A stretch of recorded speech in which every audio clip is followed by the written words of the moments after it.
మామూలు అయిపోయింది. సూసైడ్ అనేది ప్రియులారా, సూసైడ్ అనేది ప్రతి దానికి జవాబు కాదు. నువ్వు ఇంకా సమస్యలో పడుతున్నావు. దేవుడిచ్చిన ప్రాణాన్ని నువ్వు తీసుకోవడం ద్వారా నువ్వు నిత్యము ఆ యొక్క శిక్షకు నువ్వు పాత్రుడు అవుతున్నావు. ప్రియులారా, మానవుణ్ణి దేవుడు జన్మింప చేసినప్పుడు మానవుని గురించి ఉన్నతమైన ఆలోచన కలిగి ఉన్నాడు. దేవుడు ఈ ప్రాణమునిచ్చి ఉన్నాడు, దేవుడి యొక్క ఆత్మనిచ్చి ఉన్నాడు. ఈ ఆత్మ నిత్యము జీవించేది. అయితే ఎక్కడ జీవించాలో నువ్వే నిర్ణయం తీసుకోవాలి. నిత్య నరకములోన, నిత్య పరలోకములోన సృష్టించిన సృష్టికర్త యొద్దకు నువ్వు వెళ్ళాలంటే ఒకే ఒక మార్గం ఉన్నది. అది ప్రభు అయిన యేసు క్రీస్తు మాత్రమే. ప్రియులారా, ఆ యేసు మనందరి కొరకు మరణించి తిరిగి లేచడం ద్వారా మానవునికి నిరీక్షణ ఉన్నదని ప్రకటించాడు. ప్రియులారా, మరణం అంతము కాదు మనిషికి.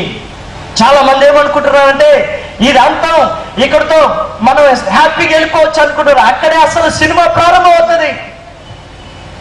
ఇదేం బిడ్డారా, ఈ యొక్క వ్యక్తిని ప్రివెంట్ చేసేదేమీ లేదు, రక్షించేదేమీ లేదు, ఆపేదేమీ లేదు.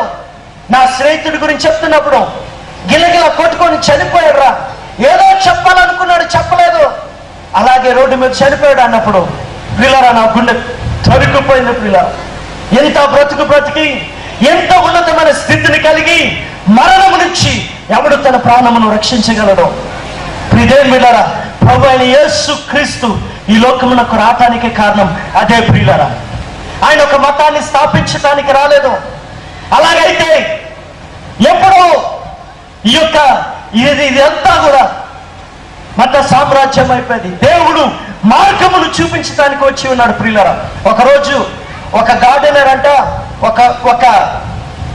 ఒక తోటమాలి చీమ ఈ యొక్క చెత్తంతా కాలుస్తున్నాడంట. చెత్తంతా కాలుస్తుంటే చీమలు లైన్గా వెళ్ళి ఆ చెత్తలో పడి చచ్చిపోతున్నాయట, ఆ యొక్క అగ్నిలో పడి చచ్చిపోతున్నాయట. ఈ చీమలకు ఎన్నో సార్లు చెప్పాడంట, అయ్యో ఇటు వెళ్తే మరణిస్తారు, ఇటు వెళ్తే కాలిపోతారు అని. ఈ తోటమాలి ఎంత ప్రయత్నం చేసి చెప్తున్నా ఈ చీమలు మాత్రం వెళ్ళి చనిపోతున్నాయి. అప్పుడు కర్రతో తోయటానికి చూశాడు, కర్రతో తోస్తున్న ఈయన్నే కరిచేస్తున్నాయంట. అయితే ఈయన అనుకున్నాడంట, అయ్యో ఈ చీమలకి నేను అలా చెప్పాలి.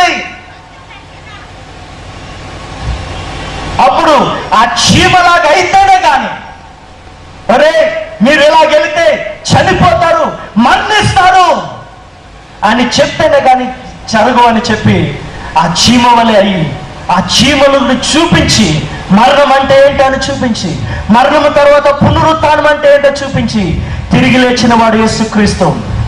ఆయన మానవుని ఎంతగానో ప్రయత్నం చేశాడు. మానవుడు వినక వాడు యొక్క నరకమునకు పరుగులు తీస్తున్నప్పుడు యేసుక్రీస్తే మానవుడికి ఈ లోకానికి వచ్చి ఆయన మనందరి కొరకు మరణించి తిరిగి లేచాడు. ప్రియులారా, ఏది ప్రివెంట్ చేయలేదంట ఆ యొక్క యవనస్తుని. ప్రివెంట్ చేయక చనిపోయాడు.